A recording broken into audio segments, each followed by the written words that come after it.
by the time you come to verse 23, so he's still in Asia. He hasn't left. You understand? He was going to go to Jerusalem. He hasn't.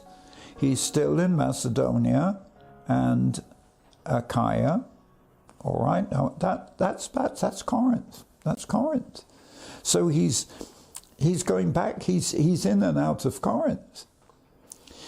And he said, I must visit Rome also. But he sent two of his helpers. Here Timothy comes back. We met Timothy earlier, and Erastus, and they went to Macedonia, which is northern Greece. That's up to Philippi.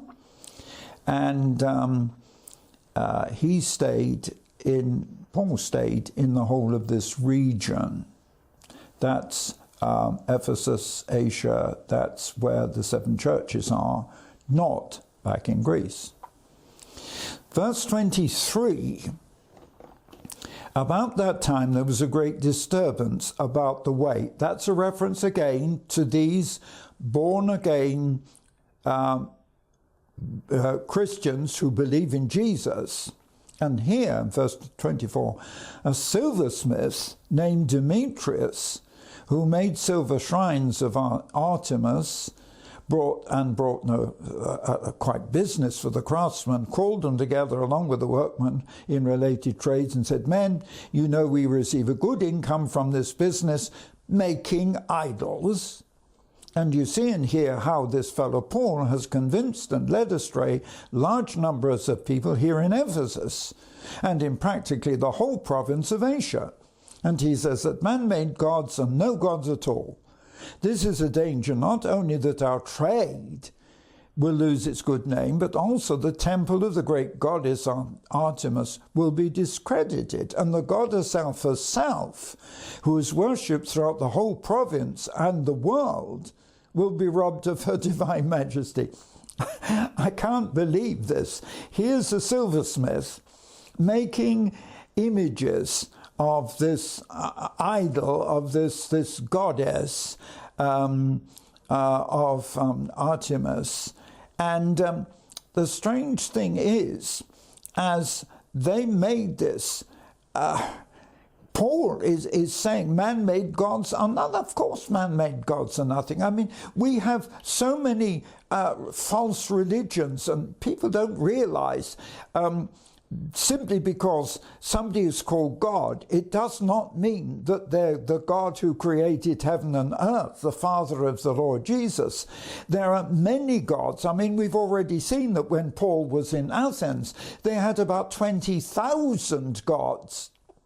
And we know how many they had in Egypt and all around the world. And Artemis was one of the gods from Greece, from Athens.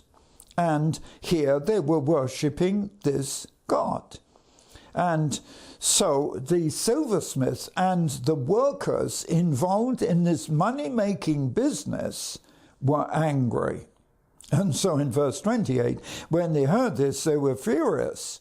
And they began shouting, "Great is Artemis of the Ephesians." In fact, her main temple, or his main temple, Artemis, was in Ephesus. So in verse 29, soon the whole city was in an uproar. The people seized Gaius and Aristarchus, Paul's traveling companions from Macedonia, rushed as one man into the theatre. That is the lecture theatre. It's called the theatre here.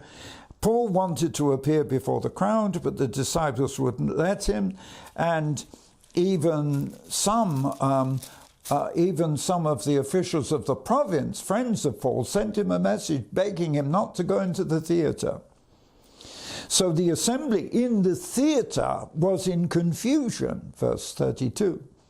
Some were shouting one thing, others were shouting another. The people didn't even know why.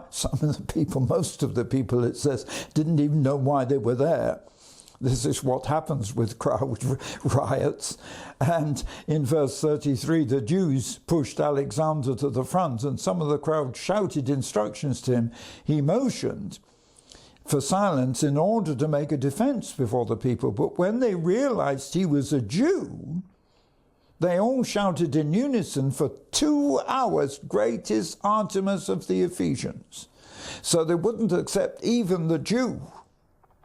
And in verse 35, the city clerk quietened the crowd and said, "Men of Ephesus, doesn't all the world know that the city of Ephesus is the guardian of the temple of the great Artemis and of her image?" She was a female, "which fell from heaven." Unfortunately, the very image of the goddess was reputed to be a stone that had fallen from heaven. That's why they worshipped her. Verse 36, "Therefore, since these facts are undeniable," so the city clerk is saying, "Men of Ephesus, doesn't the whole world know that the city of Ephesus is the guardian of the temple of Artemis and her image, which fell from heaven? Therefore, these facts are undeniable." Listen to his argument. "Since these facts are undeniable, you ought to be quiet and not have anything to do with the riot. You brought these men here, though they've neither robbed temples nor blasphemed our goddess. If then Demetrius the silversmith and his fellow craftsmen have a grievance against anybody, the courts are open and there are proconsuls, there are lawyers, they can press their charges. If there's anything further and you want to bring it up, it must be settled in a legal assembly in court. As it is, we're in danger of being charged with rioting because of today's events. In that case, we would not be able to account for the commotion, since there is no reason for it." And after he'd said it, he dismissed everybody. I just thank God that it was a man who was not a Christian, the city clerk, simply argues that nobody is going to deny that this goddess Artemis is the goddess of Ephesus, and the whole world knows this. Why are you letting these men who are trying to bring some other religion cause a riot? So he dismissed the whole case. And when you come to chapter 20, when the uproar had ended, Paul sent for the disciples and after encouraging them, said goodbye and set out for Macedonia. So that was the end of it.